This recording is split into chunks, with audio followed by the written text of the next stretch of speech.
இவன் ஏன் இங்க உட்கார்ந்திருக்கான்? லூசு, ஏன் இங்க உட்கார்ந்திருக்க? உனக்கு என்னாச்சு? புத்தி கித்தி மலங்கி போச்சா? நீங்க இருக்கிறத யாராவது பார்த்தா பாக்குறவங்க என்ன நினைப்பாங்க?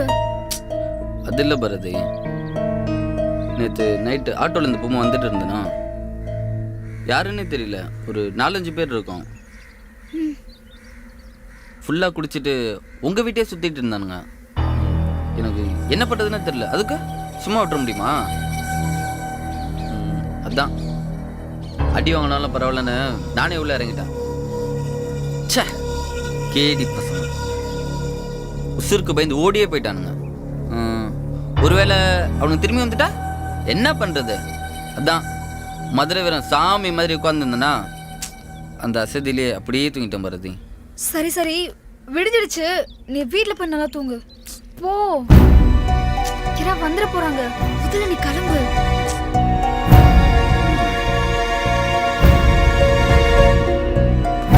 ப்ளீஸ் போ. சரி, காப்பாற்றினதுக்கு ஒரு தேங்க்ஸ் கூட சொல்லல. என் அனுப்பத்தில் மட்டும் குறியாவே இரு. உங்களெல்லாம் அந்த ரவுடி கிட்ட அடி வாங்க விட்டுருக்கணும். அப்போ தான் தெரியும் என்னோட அருமை. சே,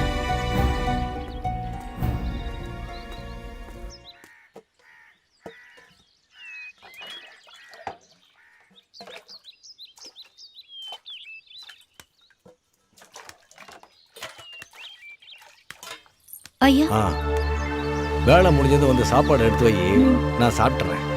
வந்து எடுத்து வைக்கிறேன், நீங்க போங்க ஐயா, வரேன். இல்லை இல்லை, இப்போ ஒன்றும் வேண்டாம். இந்த வேலையெல்லாம் முடிச்சுட்டு மெதுவாவா பார்த்துப்போம். சரிங்க ஐயா.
யாராவது பாத்துட்டு போறாங்க, யாராவது பார்த்தா தப்பா நினைக்க போறாங்க.